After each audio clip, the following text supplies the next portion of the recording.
Police की गाड़ियों का ये काफिला तमिलनाडु के कोयम्बटूर में बने ईशा योग केंद्र के अंदर प्रवेश कर रहा है। एक के बाद एक गाड़ियां मानो किसी आश्रम में नहीं बल्कि आतंकवादी ठिकाने में घुस रही हों। कुल 150 पुलिस वालों की बटालियन ने सद्गुरु के आश्रम पर एक प्रकार से धावा बोला। एएसपी रैंक का अधिकारी इस काफिले का नेतृत्व कर रहा था। ईशा योग केंद्र का ये सर्प वसल अर्थात सर्प द्वार है। यह आश्रम का मुख्य हिस्सा है जहां अधिकांश साधक पैदल या साइकिल से चलते हैं। आदि योगी की जो विशाल प्रतिमा हम देखते हैं वो यहां के बाहर थोड़ी दूरी पर है। सर्प द्वार के अंदर ध्यानलिंग मंदिर है। ये दिव्य स्थान है जिसके अंदर एक विशाल शिवलिंग स्थापित है। सैकड़ों श्रद्धालु यहां पर बैठकर ध्यान लगा सकते हैं। पूरा मंदिर हिंदू धर्म के प्राचीन शास्त्रीय नियमों के आधार पर बनाया गया है।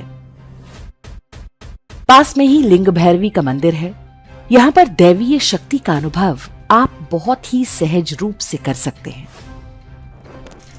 मद्रास हाईकोर्ट में एक व्यक्ति ने याचिका दी थी कि उसकी 42 और 39 वर्ष की 2 बेटियां आश्रम में बंधक बनाकर रखी गई हैं। उनका ब्रेन वॉश कर दिया गया है ताकि वे परिवार से ना मिलें।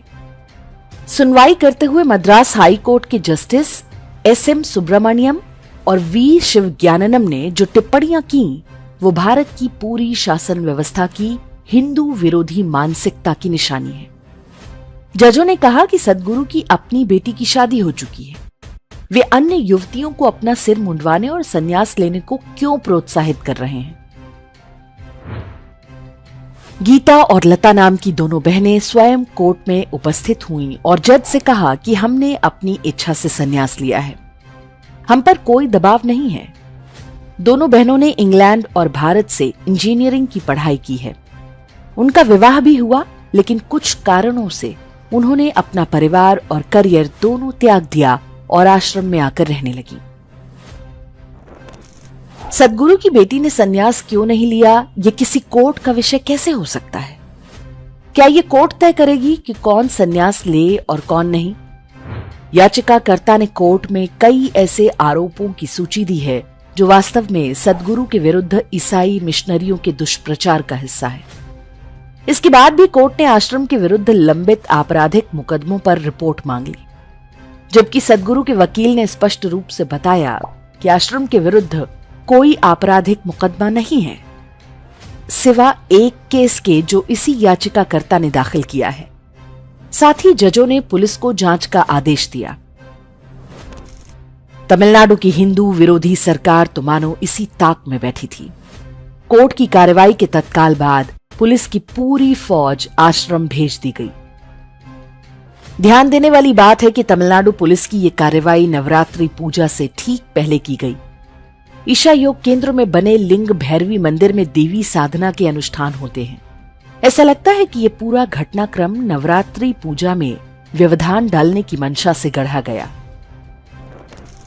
ईशा योग केंद्र में पुलिस कार्रवाई की यह घटना वर्ष 2004 में कांची कामकोटि पीठ के शंकराचार्य जयेंद्र सरस्वती की गिरफ्तारी की याद दिलाती है।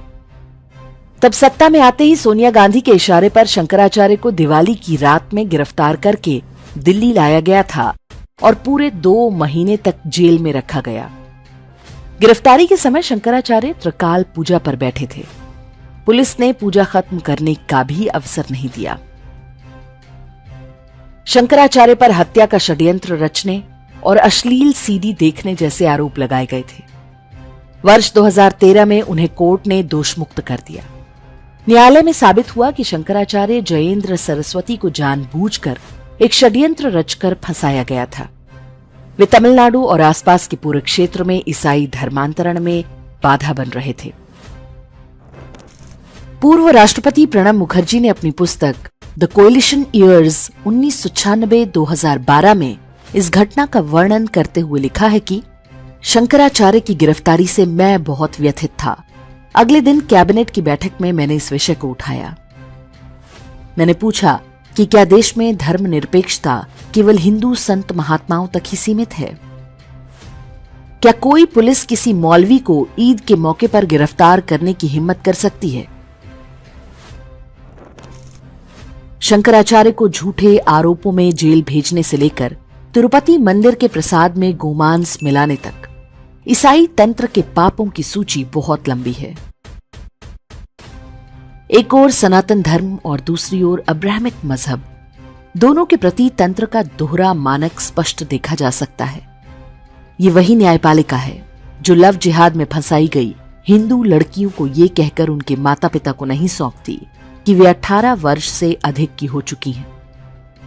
ऐसी ढेरों हिंदू लड़कियां खाड़ी देशों में ले जाकर जिहादियों की भोगदासी बना दी गईं।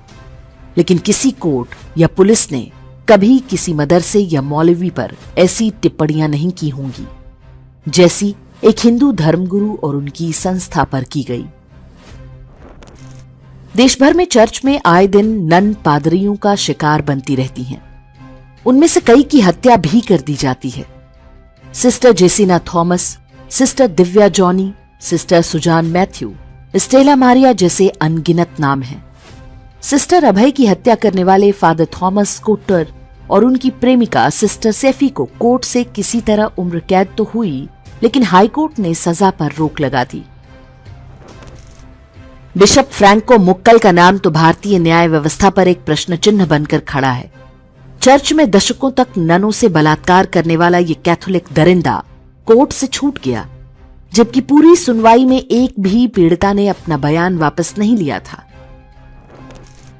सदगुरु और ईशा योग केंद्र में आपकी कोई श्रद्धा हो या नहीं, महत्वपूर्ण यह है कि तमिलनाडु के जिस क्षेत्र में वे काम कर रहे हैं वो ईसाई मिशनरियों का गढ़ है। आज बड़ी संख्या में न केवल स्थानीय लोग बल्कि देश विदेश के लोग उनके आश्रम में आकर साधना करते हैं। इसी कारण सदगुरु और उनकी संस्था लंबे समय से मुल्ला मिशनरी नेटवर्क की आंखों की किरकिरी बनी हुई है। उनके विरुद्ध किसी भी दुष्प्रचार पर आंख मूंद कर विश्वास करने से पहले एक बार स्वयं कोयम्बटूर जाकर ईशा योग केंद्र की गतिविधियों को देखें। हमने ऐसा किया है और हमें विश्वास है कि उन्हें लेकर संदेह का कोई कारण नहीं है। ईशा योग केंद्र में छापेमारी बताती है कि भारत का सेक्युलरिज्म एक धोखा है। हमारा पूरा शासन तंत्र मूल रूप से हिंदू विरोधी और अब्राहमिक मजहबों का गुलाम है। सर्वोच्च न्यायालय ने विरोध को देखते हुए तमिलनाडु पुलिस की कार्रवाई पर रोक लगा दी, लेकिन ये इस बात की क्या गारंटी है आगे से ऐसा कोई षड्यंत्र नहीं रचा जाएगा। इसके विरुद्ध हम सबको खुलकर बोलना होगा। जजों का नाम लेकर मर्यादित भाषा में उनकी आलोचना की जानी चाहिए। यही जज हैं जो नुपुर शर्मा के लिए आग उगलते हैं, लेकिन उदयनिधि स्टालिन जैसे लंपट द्वारा हिंदू धर्म की तुलना डेंगू मलेरिया से करने पर भीगी बिल्ली बन जाते हैं। नेता हो या जज, ये सारे वास्तव में कठपुतली हैं। सबरीमाला से लेकर तिरुपति तक सारे हिंदू विरोधी षड्यंत्रों के पीछे एक ही गिरोह है। उन्हें रोकने का एक ही उपाय है कि हम एकजुट हों, उनके झूठ, पाखंड और षड्यंत्रों को उजागर करें। हमारा धर्म पापियों को दंडित करने की शिक्षा देता है। राष्ट्र के प्रति हमारा ये कर्तव्य भी है।